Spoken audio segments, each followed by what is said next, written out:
El hombre, hay dos momentos en donde el hombre trasciende y llega a un cambio en su evolución como condición humana.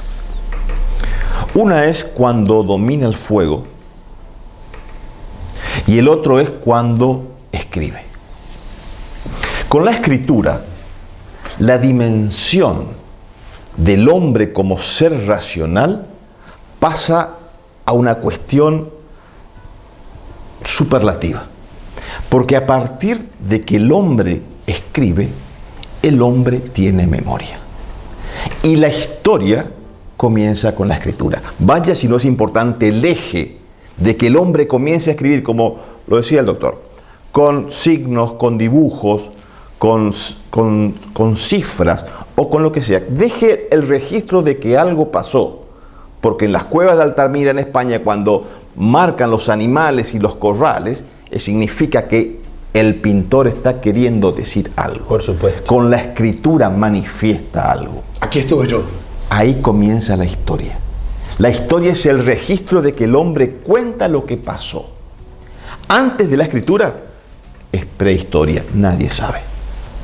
La prehistoria solamente son una cuestión arqueológica, descubrimientos, razonamientos, interpretaciones y con restos arqueológicos o paleontológicos.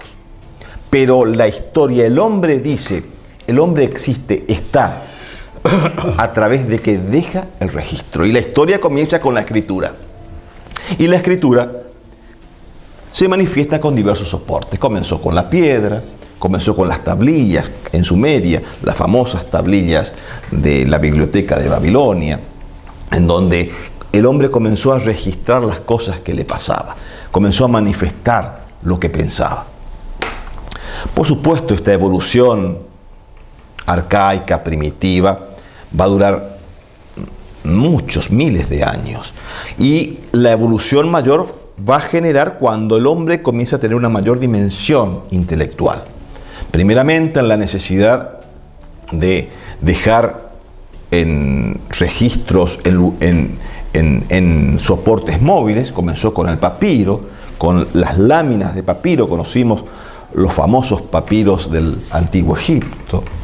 Más adelante se manifestarán otras cuestiones, pero el otro soporte que va a adquirir una dimensión, digamos, de gran difusión, va a ser el pergamino. El pergamino es un soporte que es el cuero del animal, con cierto tratamiento que va a variar de acuerdo al animal y de la edad que tenga el animal. El papiro va a ser se va a armar con cortes. El papiro, para la lectura del papiro, se van a generar los rollos de papiro. ¿Qué implica esto? Había un rollo de papiro que tenía dimensiones de 30 o 40 centímetros por 2 o 3 metros. Esto se enrollaba y se comenzaba a escribir de un lado hacia otro. Se desenrollaba y se iba leyendo. Cuando se enrollaba, quedaba un rollo que se denominaba volumen. Los volúmenes iban colocados en diversos estantes. Volumen 1, volumen 2, volumen 3, volumen 4. Ahí la etimología y el origen de la palabra volumen de los libros. De los pergaminos en rollo. ¿Y quién pone esa nominación? Los romanos. Los romanos incorporan la nomenclatura volumen a esta idea de tener la individualidad de esos espacios para leer. ¿Cómo se leía? Se desenrollaba el volumen a medida que se sacaba el cuero y se iba leyendo. Esto va a durar durante un tiempo importante hasta que después el pergamino va a ser fragmentado, como lo contaba el doctor Galeana, en espacios más pequeños, en foliaturas, en tamaños foliales, que eran más chicos y eran como placas de cuero en donde comenzaban a escribirse y a acumularse los diversos folios de pergamino. Estos folios de pergamino con el tiempo fueron juntándose, lo que va a dar lugar a lo que se denominan los códices. ¿Qué eran los códices? La reunión, un conjunto de pergaminos foliados Eran folios, uno con otro, y del verso y reverso se comenzaba a escribir. ¿Cómo se escribía? Como se escribió anteriormente, con una pluma, con tintas que lo hacían. Las tintas y los materiales para hacer el libro no es que uno iba a un lugar y lo adquiría. Había todo un sistema de engranaje artesanal en donde estaba aquel que hacía la tinta, estaba aquel que hacía las plumas, estaba aquel que limpiaba y seleccionaba los cueros de animales para que los mejores sean puestos. Depende de la calidad del libro, claro, se ponían los mejores cueros. Hay, por ejemplo, pergaminos en donde que son imperfectos, donde están la perforación de la lanza o del puñal en el cuero del animal cuando este fue muerto, digamos, imperfecciones como surge en la parte de la cabeza, donde se ven los dos orificios de los ojos, por ejemplo, están los pergaminos. Y se escribía por arriba o por abajo de los orificios. Esos eran pergaminos de baja calidad, eran más económicos. Todo dependía de quién pedía para elaborar ese pergamino. Los códices eran la reunión de esos pergaminos que comenzaron a unirse como tal y a tener una forma de lectura continua. Ahí entra la confección de estos códices en los monasterios, en los libros religiosos, que, insisto, con tintas hechas de especies vegetales, aceites, diversas coloraciones, tal vez también se agregaban se agregaban también para darle mayor dimensión y color. Hasta se utilizaban vinos oscuros. Todo esto de acuerdo a las variedades de color que se buscaba. Y así, a medida que los colores más importantes eran el rojo, el azul, que el azul era muy difícil de conseguir. Y más aún el azul cuando se lo quería disminuir en su coloración dándole un poco de blanco, el color celeste. Y el celeste para los cuadros era uno de los colores más requeridos, porque eran los cuadros que se hacían para la iglesia y se necesitaba ese fondo del celeste. Para los cuadros, para las pinturas, para los tapices, o bien también para teñir los pergaminos. Y para adquirir y que las pinturas tomasen ese color y alcanzar el celeste era uno de los colores más caros económicamente de conseguir. Por eso, el que quiere celeste, que le cueste. Sí. De ahí viene la frase, digamos, esta frase muy popular de que cuando lo que le cueste, el que quiere celeste, el que le cueste. Este es un libro impreso en el año 1628 sobre la temática estrictamente jurídica y de derecho, sobre leyes penales en España. Está editado en Madrid. Y ya con imprenta esto. Ya con imprenta. Eso es bueno referenciar. Sí. Hay un punto de inflexión en la historia del libro que es la creación de la imprenta. Gutenberg, en 1452, inventa los tipos móviles. Es decir, crea un sistema por el cual se arman las planchas a través de tipos modificables, móviles, que cada tipo formaba una letra. Así se conformaban las palabras, las frases, se hacía un gran molde y se podía imprimir y reimprimir y duplicar las veces que se quería a través de las prensas.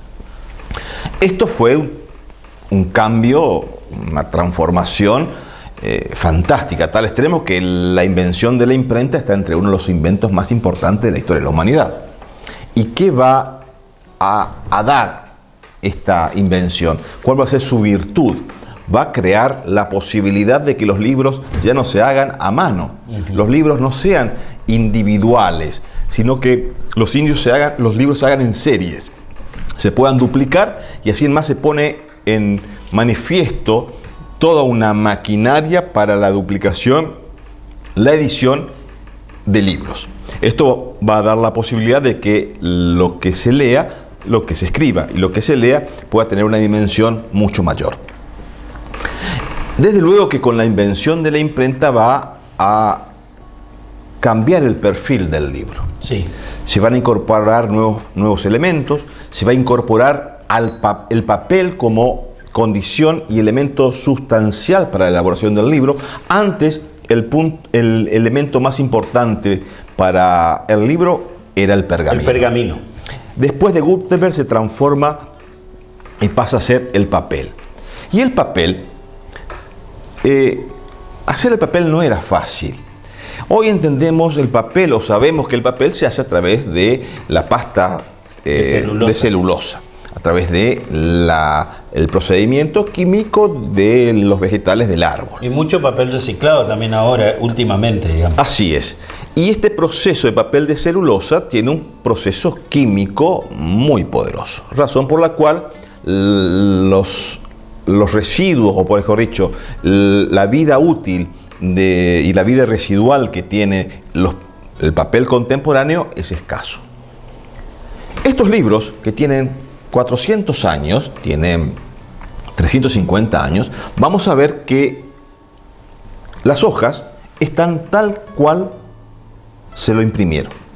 Es decir, no hay ninguna saturación, tal vez alguna oxidación, pero el papel está en su conformación intacta. Rígido, no se desgrana. ¿Por qué? Porque el papel no tiene ningún componente químico. Era natural. Este papel se denomina papel de tela. ¿Cómo se hacía el papel? Insisto, no se hacía con pasta celulosa. El papel se hacía de tela. Se reunían trapos viejos, en desuso, se ponían en bateas grandes, así como esta mesa. Ajá. Se incorporaban los trapos, los lienzos, se ponía agua y se dejaba podrir la tela. Se podría la tela, con el transcurso del tiempo, se hacía una pasta, se amasaba esa pasta se sacaba, se la ponía en una placa en donde se la dispersaba dependerá el tamaño del papel, el grosor del papel, y se lo dejaba secar. Una vez que se dejaba secar, el tiempo hacía lo suyo, se cortaban las placas y se hacían las foliaturas. Y los tamaños de los libros dependían de acuerdo a los dobleces que tenían los folios originales, como bien dijo el doctor Galeana en la intervención anterior. Estos papeles de tela es un trabajo artesanal de mucho tiempo. Inicialmente, si bien el libro comenzó a ser más común, a divulgarse, no quiere decir que los primeros libros o los primeros 2 siglos de elaboración de los libros eran baratos. Generaba todo un costo por la cantidad de artesanos y oficios que intervenían en la elaboración del libro. Desde que el autor entregaba las cientos y miles de hojas del original escrito en manuscrito al editor para que éste volcase esos manuscritos a los tipos y a las planchas, a su vez estos imprimiesen, elaborasen las tintas, elaborasen los papeles. Una vez hecho esto, hechas las placas de papel, estas cortadas, ordenadas en cuadernillos, estaban los especialistas en encuadernación, como bien afirmó anteriormente el doctor Galeana, encuadernadores que dependían del comprador. Yo tenía interés en comprar un libro. Yo iba al editor y le pedía, deme un ejemplar de las leyes penales españolas. Entonces, y el editor me iba a decir, ¿cómo quiere la encuadernación? Si yo tenía pocos recursos y quería leer el libro y seguramente tenía poco dinero, iba a pedir una encuadernación económica que iba a ser en cartón o en papel o tal vez en un pergamino barato, pergamino duro, de fácil de conseguir, como el de un asno o de un burro. ¿O sin encuadernar? O sin encuadernar, pero generalmente se encuadernaba por una cuestión de protección. Si tenías recursos, las tapas podían ser de madera, tapas de madera cubiertas en cuero, podían ser de pergaminos como este, sí. En donde si yo quería personalizar, porque el comprador podía personalizar el libro, podía mandar a un pintor a poner el escudo de armas, o los nombres, o alguna frase en latín que identificaba al ex libris del propietario. Y generalmente los libros, tanto en el siglo XVI como siglo XVII, Convengamos decir que desde 1452, cuando Gutenberg inventa la imprenta, el primer libro que lo edita Gutenberg es la Biblia, la famosa Biblia de Gutenberg, de 1452 hasta 1501, se denominan a esos libros impresos como incunables. Y desde 1501 a 1530 aproximadamente, post-incunables. ¿Por qué incunable? ¿Por qué? Porque estaban en la cuna del libro. A eso se denomina. Entiendo. El libro tenía ciertas características. Para su identificación, con la tinta se identificaba el libro en forma exterior, se lo ponía en el lomo, o generalmente se lo identificaba colocándole el autor o el título del libro en una de las partes, porque los libros no siempre estaban ubicados así en la biblioteca. Muchos de ellos se ubicaban así. Así se podía leer en los anaqueles qué título tenía y cuál era su autor. Estas cuestiones, fuertemente vinculadas a la artesanía del libro, movía una maquinaria de oficios y de arte, como decíamos, en gran número. Por ejemplo, la encuadernación. Se encuadernaban los libros con hilos vegetales. Se cosían con hilos vegetales. Otras cuestiones muy importantes era la elaboración de cómo se armaba el libro. Los libros estaban fuertemente controlados por el Estado, por la monarquía y por la Iglesia. No se podía publicar cualquier cosa. Los libros tenían que tener una venia, una licencia. A ver si tiene. Sí, tiene. Creo que lo tiene. Usted va a estar viendo imágenes de este libro que hemos tomado con detenimiento. Este libro, antes de ser editado, tenía que tener una licencia, una autorización, a ver si lo puedo publicar. Y así salía, para poder venderlo, la licencia. Y en este caso, licencia, a ver si puedo leer. El doctor Don Diego Vela, vicario general de la Villa de Madrid, y su partido, ha hecho ver este libro intitulado Adiciones a libros de penas y delitos, y no hallo que tenga cosa contra nuestra santa fe y buenas costumbres, y así, por lo que me toca, se puede imprimir, dada en Madrid a 7 de junio de 1621. Doctor Don Diego Vela, por su mandato, Juan Peroglia. Y me cuesta leer porque está en castellano antiguo y hay que modificar y cambiar la F por la S y así otras letras para poder interpretarlo. Decía, otra cosa muy importante que heredaremos de los libros modernos, pero hay modificaciones y hay cuestiones que se van a conservar, va a ser la portada del libro. En la portada del libro estaba todo en síntesis lo que era el libro. Estaba el título, estaba quién era el autor, los antecedentes del autor, si era abogado en este caso, era miembro de algún tribunal, si había traductor, se establecía el traductor, se establecía como a veces un resumen del contenido del libro, la fecha, la data, con privilegio, el lugar y quién lo hizo. En este caso está hecho en Madrid por la viuda de Luis Sánchez. La señora viuda de Luis Sánchez, que habrá heredado su imprenta, fue la impresora que editó este libro.